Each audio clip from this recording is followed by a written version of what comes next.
What's up, guys? This is Jason from the Jason&Jabari Gaming, and today we have our 41st rank 3. Excuse me, can't talk. So today we took up Null. We took him up to rank 3, and this is obviously a while ago. I am a huge fan of the character. I think he's pretty awesome. I've seen some cool things done with him. And now I want to take him up to rank 3 myself and try some things out with him.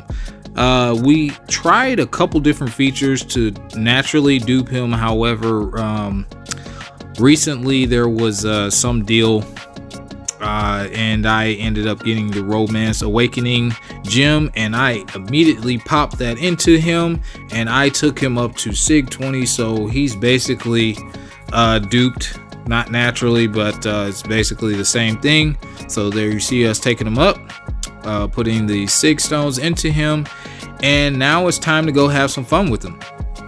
All right, so this is the brand new event quest, and I needed to get this video out because I am currently getting ready to finish up Karina's Challenges 2, and there is a spot in there where you can use Null against the Green Goblin. So I wanted to get this out before people knew that I had a rank 3 Null.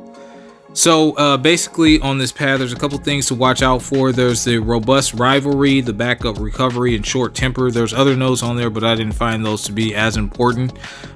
There's also hashtags on here, but this is also for cosmic champions.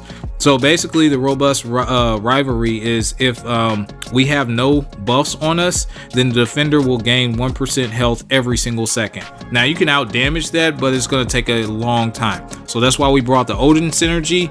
Obviously we start off with buffs, so we never have to worry about that. So something to keep in mind. The backup recovery, basically you don't want to push them under 50% without having their power low. Otherwise you can push them red and eat a special 3, and that's never fun. The short temper basically gives you the crossfight, which basically gives you 15% additional attack for the next 2 fights or something like that.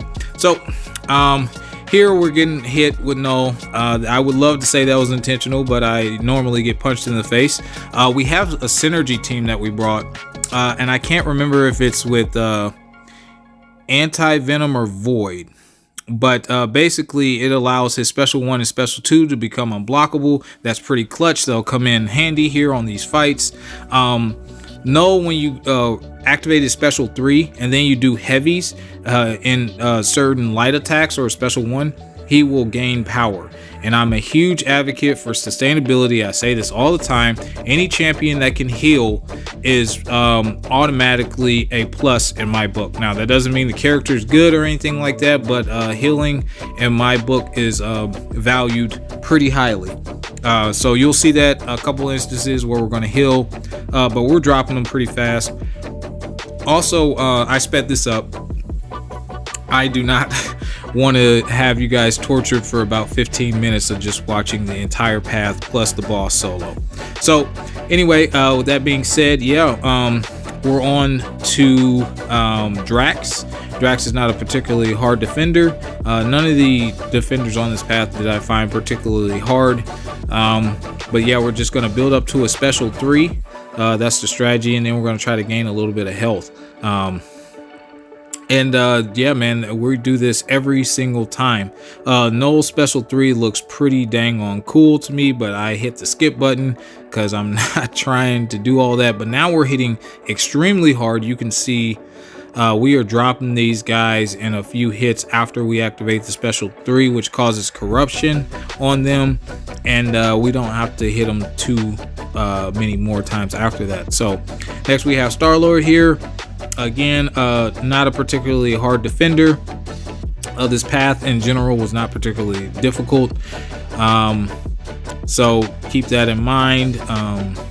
But yeah, we're activating those heavies, getting those corruption charges up. I think that's what they're called. I'm not entirely sure. I haven't had a real chance to play with the characters, guys. I have so many characters that I don't really get a chance to play with them like that. So when I release these videos, it's just like a little short, hey, look at this, they can do something cool. It's not an extensive guide or anything of the sort. So down he goes, and now we're moving on to Ghost. All right, so we have class advantage here. There shouldn't be anything difficult. I found that I was trying to parry a couple times and it wasn't landing. That's just the game mechanics right now acting silly, but it's relatively straightforward fight.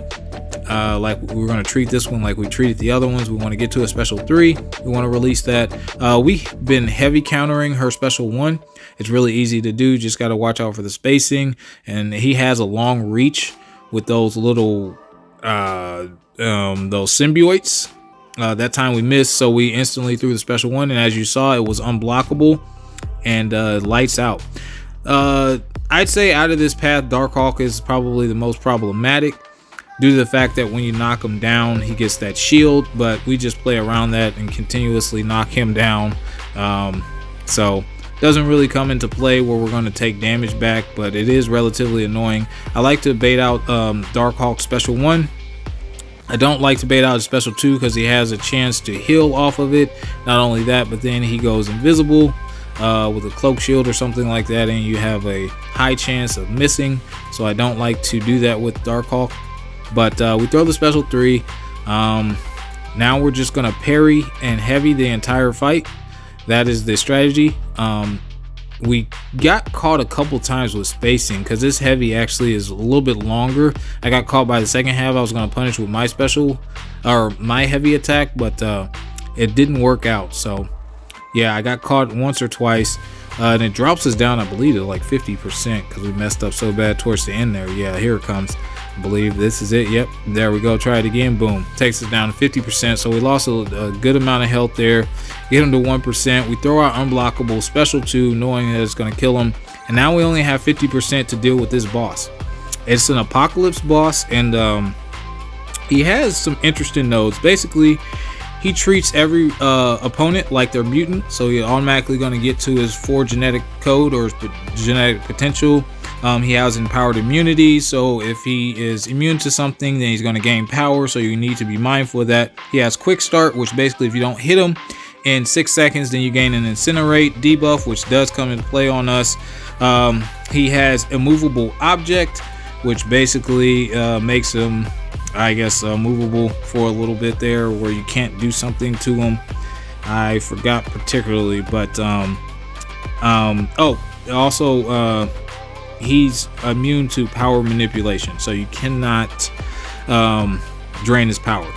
But yeah, we're gonna go into this fight. We're gonna continuously try to bait out his special 1s.